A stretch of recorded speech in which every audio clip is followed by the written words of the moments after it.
Hello students, welcome back in BBVN online class. हम अपठित गद्यांश हमने पढ़ा था, आज उसका दोहरान करेंगे। अपठित गद्यांश एक और है यहाँ पे, देखिए, आओ पढ़कर जाने। पढ़े और समझे।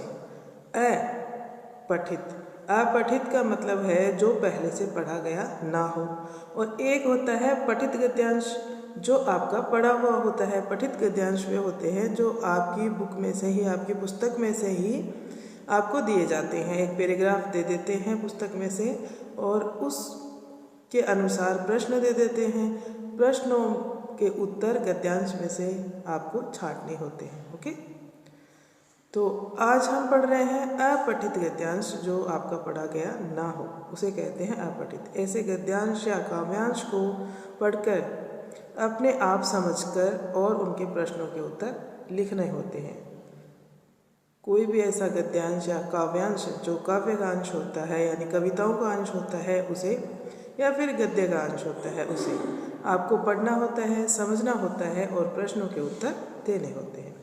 बच्चों, दिए गए गद्यांश को जरा पढ़िए। यह तो हमने पहले कभी नहीं पढ़ा। अब आप अगर गद्यांश को पढ़ेंगे तो आपको लगेगा कि ये तो हमने पहले कभी नहीं पढ़ा। वही होता है अपठित। हाँ, अब आप इस अपठित गद्यांश को ध्यान से पढ़िए। फूलों की चादर ओढ़े, यह पेड़ मार्च अप्रैल से लेकर जुलाई तक गर्मी सहता है।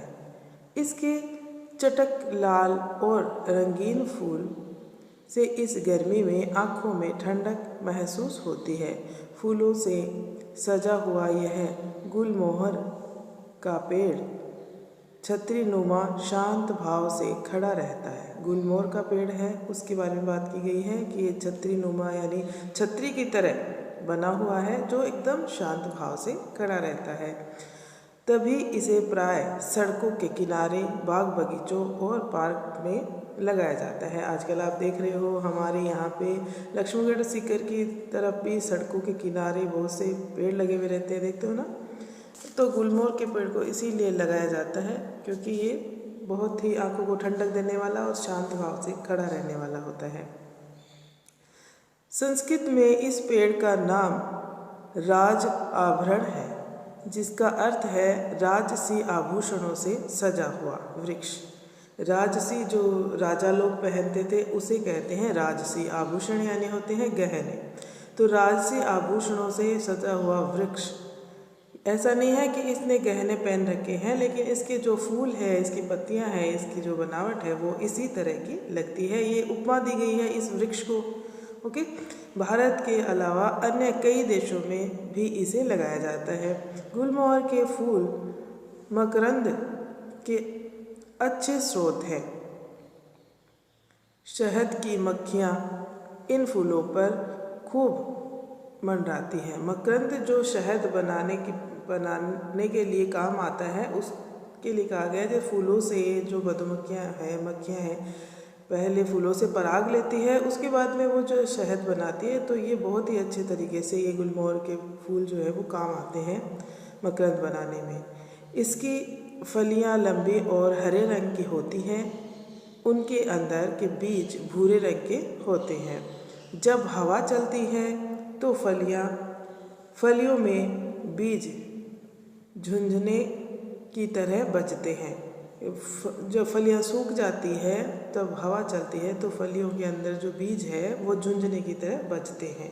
जैसे हम एक खाली डिब्बे के अंदर कुछ पत्थर बारीक बारीक कंकड़ डालकर उसको हिलाते हैं तब आवाज़ आती है। और आपने झुंझुना देखा है, छोटे बच्चों को झुंझुना हिला के उनको रोते हुए हंसाया जाता है ना, वो वाला झुंझुना तो वैसी लगती है। हवा का झोंका चलता है तो पेड़ हिलता है, पेड़ के साथ वो फलियाँ हिलती हैं और उनमें से आवाज़ आती है।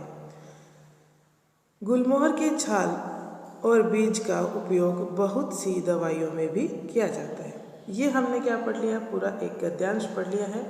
ओके स्टूडेंट्स, अब इस गद्यांश में से जो प्रश्न दिए हुए हैं वो देखते हैं हम। उनके उत्तर भी हमें क्या गद्यांश में से ही देने हैं और प्रश्न गद्यांश के अनुसार बनाए हुए हैं। इनके उत्तर प्रश्न देखते हैं हम। सबसे पहला प्रश्न है, गुलमोहर का पेड़ फूलों की चादर कब से कब तक ओढ़े रहता है? तो यहाँ गद्यांश में से हमने पढ़ा था कि मार्च अप्रैल से लेकर जुलाई तक फूलों की चादर ओढ़ा रहता है, यानी उसके ऊपर फूल बहुत ज़्यादा रहते हैं उस टाइम पे, मार्च अप्रैल से जुलाई तक। दूसरा प्रश्न है, गुलमोहर के पेड़ को कहाँ कहाँ लगाया जाता है? गुलमोहर, ये भी हमने उसमें पढ़ा था, पैराग्राफ में हमने पढ़ा था गद्यांश के अंदर कि कहाँ कहाँ सड़कों के किनारे, बगीचों में, पार्क में, सब जगह लगाया जाता है ना।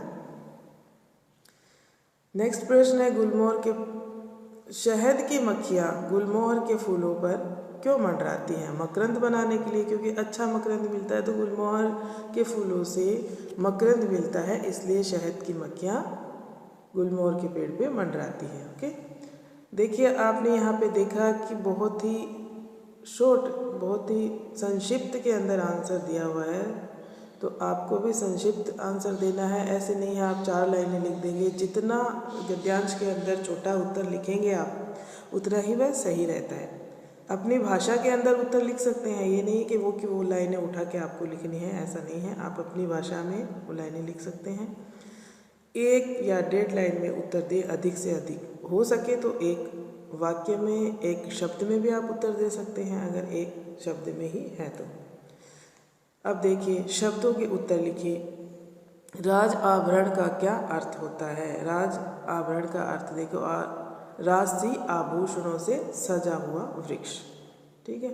गुलमोहर के फूल किसके स्रोत हैं? मकरंद के। ये देखिए एक शब्द में उत्तर मिल गया कि गुलमोहर के फूल किसके स्रोत हैं? मकरंद के।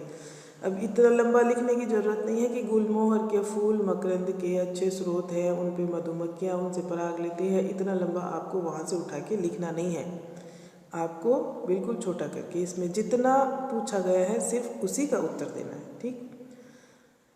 गुलमोहर के किस किस भाग से दवाइयाँ बनती है? हमने पढ़ा था छाल और बीज से, तो बस इतना ही लिखना है, छाल और बीज। हमने आज ये दोहरान मैंने इसीलिए करवाया है कि आप जो प्रश्नों के उत्तर लिखते हैं वो वैसे के वैसे उठा के उसमें से 2-3 लाइनें आप छाप देते हैं, तो वो सही नहीं होता, वो गलत हो जाता है। उत्तर हमें अपनी भाषा में एकदम छोटा करके लिखना होता है, सिर्फ उस प्रश्न का उत्तर उसमें आ जाए, इतना ही लिखना होता है। अब देखिए नेक्स्ट प्रश्न इसी तरह दिया हुआ है, गुलमोहर, ये तो हो गया हमारा। गद्यांश में आए 4 शब्द लिखिए। कौन से शब्द लिखने हैं?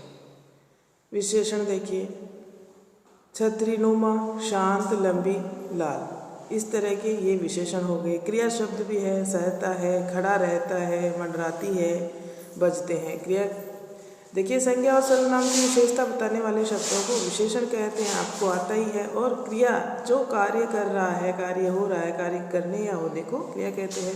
तो जिन भी शब्दों में कार्य करना और होना पाया जा रहा है वो वाले शब्द आप लिख सकते हैं। गद्यांश के लिए अच्छा सा शीर्षक। अब गद्यांश के लिए सबसे अच्छा शीर्षक पूरे गद्यांश के अंदर किसके बारे में बताया गया है? गुलमोहर के लिए। तो आप इसके लिए अच्छा शीर्षक यही होगा, गुलमोहर। देखिए, गुलमोहर का वृक्ष, गर्मियों का शांत गुलमोहर, कोई सा भी दे सकते हैं। ओके, तो इस तरह से आपको गद्यांश में से प्रश्नों के उत्तर छाड़ने होते हैं। हम नेक्स्ट वीडियो में और भी गद्यांश का दोहरान करेंगे। ओके स्टूडेंट्स, आप अपनी बुक में जो भी गद्यांश दिए हुए हैं उनको ध्यान से पढ़ें और उन प्रश्नों के उत्तर वहाँ पे बुक में करें। Thank you.